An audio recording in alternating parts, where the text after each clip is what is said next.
Today, we're talking about advice. I know we usually talk about advice here, but what I want to do today is give you some advice about advice.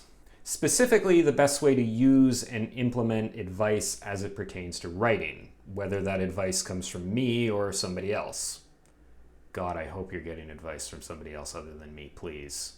You see, when it comes to subjects that you can give advice on, writing is a little tricky.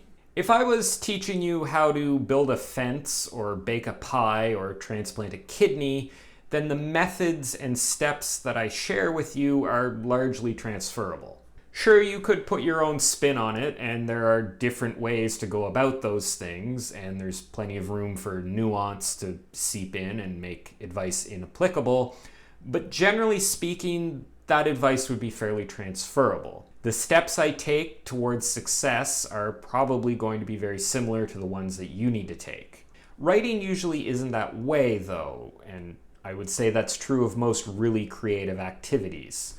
It's much more of an organic process. It's much more difficult to provide definitive steps that you should take. With a fence or a pie or a kidney transplant, there are objective ways to measure the quality of output. There are sort of definitive functional things that these pursuits need to accomplish in order to be called successful. Judging the success and quality of writing is very subjective and very emotionally driven. Even something as apparently concrete as grammar can be broken if it's done in a way that's effective and under the right circumstances. While there are rules when it comes to writing, following them to the letter is hardly ever a guarantee of success. And this is where the advice problem starts to creep in. I am a firm believer that under the right circumstances, you could produce a story that breaks every single rule that gets espoused about writing while also being a great piece of fiction. Writing is great if you love rules but also hate rules. Now you can see my dilemma. This channel needs to deliver advice. Advice usually involves telling someone what they should do or seek to achieve. But if they can ignore all that advice, then what's the point of giving the advice in the first place? Have I been wasting my time and all of your time this entire time? I don't think so, and there's more motivating me to say that than just the sunk cost fallacy. First off, I think in general we are a little bit too cavalier about both the frequency with which it's advisable to break writing rules and also the ease at which a person can do that. You need to understand the underlying reason that a rule exists before you can subvert it effectively. Oftentimes these rules pertain to dynamics around how a reader moves through the story and also real expectations about how a story should play out. It's hard to go against these things without understanding why they're considered rules in the first place and doing that in a way that is going to result in a satisfying piece of fiction. The way that I've approached sharing advice here is kind of what inspired me to start this channel.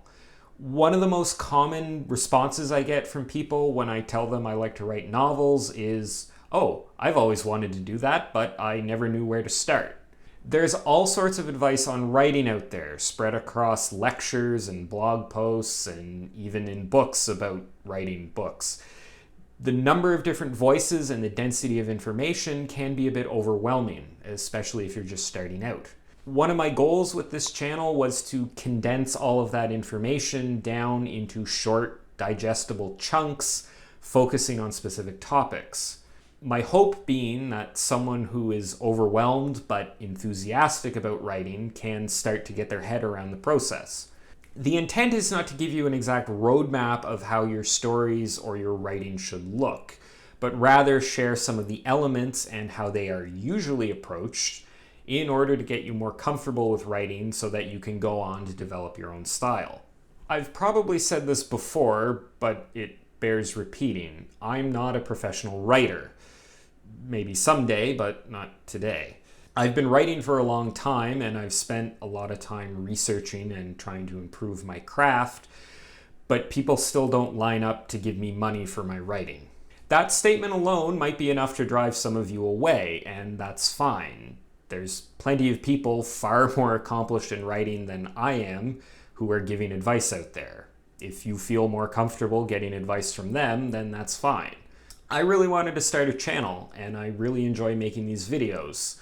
So combining that with something else that I like, writing, seemed like a natural fit. In hellish corporate situations, we call that synergy.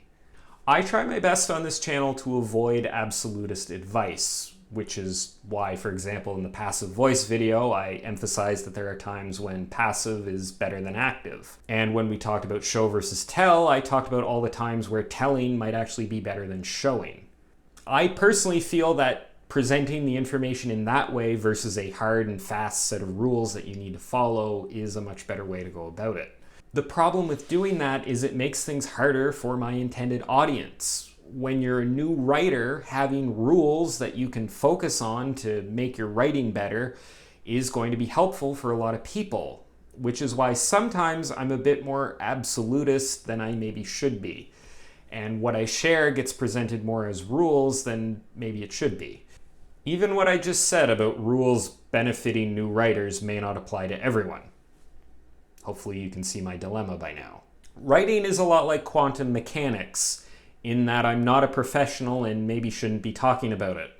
Just like we don't necessarily know the exact location of an electron, but we know the probability of where it is over a given area, no one knows exactly how to produce a good piece of writing. But we do know things that will generally improve the probability of you producing a good piece of writing. And that's how you should interpret the advice that I give you here, and probably the advice you get other places. It will usually work to improve the quality of your storytelling, but there are always alternative ways to do things and ways that go against what I say here that in certain circumstances might actually be better. I am not a writing guru giving you a checklist of rules that will lead to great writing, but I am someone who wants to see more people out there writing.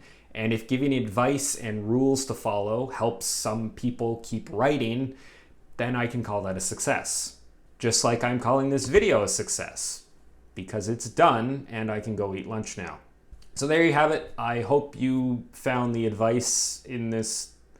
Well, how the hell am I going to say that in this video? So there you have it. I hope the advice in this video will help you with all the other advice that I'm giving you. If you want to see more stuff like this, you can check out all my other writing advice related videos and subscribe to my channel. I post new videos every Wednesday and occasionally on Friday. Thanks for watching, and I'll see you next time.